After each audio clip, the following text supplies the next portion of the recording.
সাপোর্টের সাথেই সেই ম্যাচগুলি খেলেন। এবার ডাউন দ্য উইকেট এসে লম্বা shot, big result over the top সাব্বিরের ব্যাট থেকে।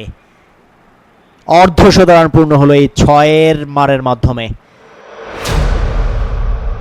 সাব্বির রহমান, যিনি বাংলাদেশ দলের আক্রমণাত্মক ব্যাটিং হিসেবে পরিচিত ছিলেন, সাম্প্রতিক সময়ে তার পারফরমেন্স নিয়ে আলোচনা হয়েছে বেশ।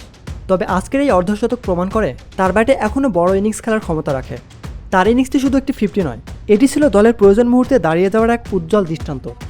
আজ রাজশাহী বিভাগীয় স্টেডিয়ামে মুখোমুখি হয়েছিল স্বাগতিক রাজশাহী এবং চট্টগ্রাম বিভাগ। টান টান উত্তেজনার এই ম্যাচে ব্যাট হাতে এক দৃষ্টিনন্দন ইনিংস খেলেন রাজশাহীর middle order batsman Sabbir Rahman. যদিও দলের ইনিংসের ভিত নড়ে গিয়েছিল, ঠিক তখনই দলের ত্রাতা ভূমিকায় আবির্ভূত হন সাব্বির রহমান। চট্টগ্রাম বিভাগের বোলাররা প্রথম থেকে রাজশাহীকে চাপে রেখেছিল, কিন্তু সাব্বিরের দ্রুততা সে চাপকে সামাল দিয়ে ওঠে। মাত্র 74 বলে তিনি উপহার দেন 54 রানের এক ধৈর্যশীল ও দায়িত্বশীল ইনিংসটিতে ছিল বাউন্ডারি ও ওভার বাউন্ডারির দারুণ মিশ্রণ, যা দলের স্কোরবোর্ডে প্রয়োজনীয় গতি সঞ্চার করে। এই ইনিংসে সাব্বিরের স্ট্রাইক রেট ছিল প্রায় 73-এর কাছাকাছি। বর্তমান সময়ের টি-20 ক্রিকেটের ঝোঁক থেকে বেরিয়ে এসে সাব্বির দেখালেন যে দীর্ঘ ফরম্যাটের ক্রিকেটেও সঠিক টেম্পারমেন্ট ধরে রেখে ইনিংস করা সম্ভব। তার এই অর্ধশতক রাজশাহীকে একটি সম্মানজনক স্কোরে পৌঁছাতে বড় ভূমিকা রেখেছে। এখন দেখার বিষয় ম্যাচটা এখন কোন দিকে গড়ায়, তা দেখতে অপেক্ষা করতে হবে এখনও 2 দিন। তবে সাব্বির রহমানের এই ইনিংসটি আগামী দিনগুলোর এনসিএলে রাজশাহী বিভাগের খেলোয়াড়দের দারুণ অনুপ্রেরণা যোগাবে।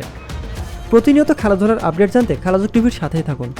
এতক্ষণ আমাদের সাথে থাকার জন্য আপনাকে জানাচ্ছি বিশেষ ধন্যবাদ।